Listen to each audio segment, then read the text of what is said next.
آج سے 25 کروڑ سال قبل زمین پر ایک عظیم بر اعظم تھا۔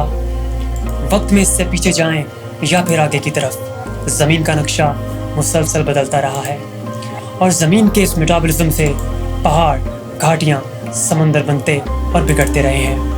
آج یہ سب عام معلومات ہے، لیکن ہم نے یہ کیسے جانا، آج ہم جانیں گے سائنس کی دنیا میں۔ اس کہانی کے کرداروں میں ہیں فاسلز، چٹانیں، کوئلہ، گلیشیئرز، سمندر کی تہہ کا آتش فشانی عمل، آئس لینڈ اور زمین کے بدلتے مقناطیسی قطبین، اور پھر کہانی کے ہیرو ایلفریڈ ویگنز۔ اگر زمین کا نقشہ دیکھیں تو بر اعظم کسی پزل کے ٹکڑوں کی طرح لگتے ہیں جو ایک دوسرے میں فٹ ہو سکتے ہیں۔ ایلن ویگنز نے پہلی بار یہ کہا کہ یہ محض اتفاق نہیں اور یہ سب اکٹھے ہوا کرتے تھے۔ ایلفریڈ ویگنز نے یہ جاننے کے لیے 3 الگ طریقوں سے شواہد اکٹھے کیے۔ نمبر 1، زمین پر زندگی کی باقیات کی نشانیاں۔ یہ تلاش رینگنے والے ایک جانور کی باقیات سے شروع ہوئی۔ افریقہ کے مغرب اور جنوبی امریکہ کے مشرق میں اس کے فاسلز زمین کے ایک ہی وقت میں ملے، اور دونوں اطراف میں اس کی معدومیت بھی اکٹھے ہوئی۔ یہ تیرنا نہیں جانتا تھا، یہ کیسے؟ کیا ہزاروں کلومیٹر دور اس کا ارتقا اور پھر معدومیت ایک ساتھ ہوئی، یا پھر کہیں درمیان میں برف تو نہیں تھی؟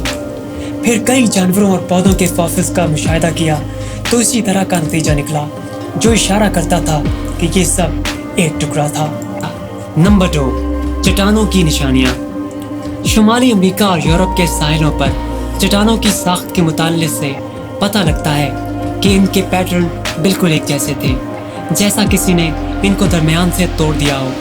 کیا یہ محض اتفاق نہیں تھا کہ دونوں طرف چٹانیں ایک جیسے تھیں، یا پھر یہ سب کبھی ملی ہوئی تھیں؟ نمبر 3، موسم کے اثرات۔ گلیشیئرز اپنی حرکت سے زمین پر نشان چھوڑ جاتے ہیں۔ آج کی دنیا میں یا قطبین پر یا پھر اونچے پہاڑوں پر ہے۔ افریقہ اور جنوبی امریکہ کے خط استوا کے قریب علاقوں میں بھی گلیشیئرز کی حرکت کے نشان ملے ہیں، جو یہ بتاتے تھے کہ یہ کبھی سرد علاقے تھے۔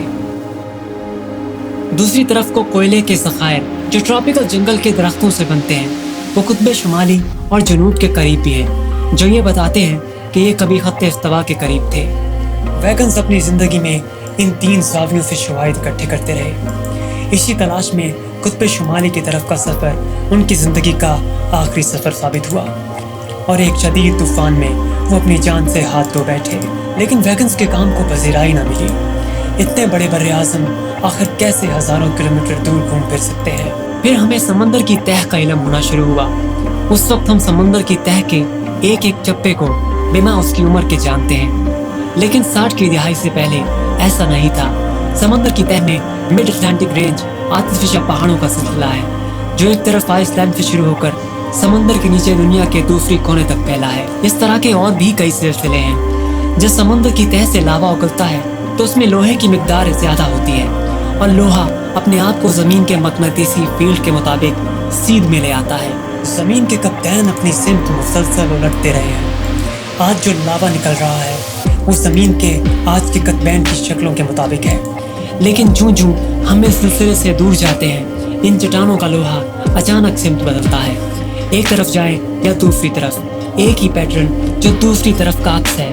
جس طرح قطبین اپنی سمت بدلتے گئے، ان کی الائنمنٹ بھی بدلتی گئی، اور یہ گویا دھاریوں کی صورت میں مخالف سمتوں میں موجود اپنی تاریخ کا ثبوت رکھے ہوئے ہیں۔ بالکل ایسے ہی پیٹرن زیر سمندر ہر آتش فشانی سلسلے کے ساتھ ہے۔ سمندر کی تہہ میں ملنے والے اس واضح ثبوت سے نہ صرف یہ پتہ لگ گیا کہ بحیرہ یکنوس کی تہہ یورپ اور افریقہ کو امریکہ سے دور کر رہی ہے، بلکہ یہ بھی کہ یہ کس رفتار سے ایسا کر رہی ہے۔ یہ رفتار اتنی تیز ہے جتنی رفتار سے ہمارا ناخن بڑھتا ہے۔ ایک سال میں 1.5 انچ۔ جیولوجیکل ٹائم سکیل اتنے بڑے ہیں اور انسانی تاریخ اس قدر مختصر کہ بہت سے لوگ ان تبدیلیوں کا ادراک نہیں کر پاتے۔ جی پی ایس آنے کے بعد بر اعظموں کی حرکت کی پیمائش بہت بہتر طریقے سے ہو گئی ہے۔ ایلفریڈ ویگنز کا جسم اس وقت گرین لینڈ کے شمال میں 100 میٹر برف کے نیچے دبا ہے، لیکن ان کی جاننے کی مسلسل دھن نے ہمیں بہت سے سوالات کے جواب دے دیے ہیں۔ مثال کے طور پر کہ یہ زمین کے اونچے پہاڑ کیسے بنے، زمین پر زندگی کی تاریخ کیا ہے، زلزلے جن جگہوں پر زیادہ آتے ہیں وہ کیوں، اور زلزلے آتے ہی کیوں ہیں، زمین میں کتنے بر اعظم کب اور کتنی شکلوں میں رہے ہیں۔ بحرۂ امر کیسے بنا اور بحرۂ روم کب ختم ہوگا؟ زمین کی تہہ کے نیچے کیا عوامل جاری ہیں؟ ان سب سوالوں کے جوابات کسی اور دن حاضر ہوں گے. تب تک کے لیے خدا حافظ.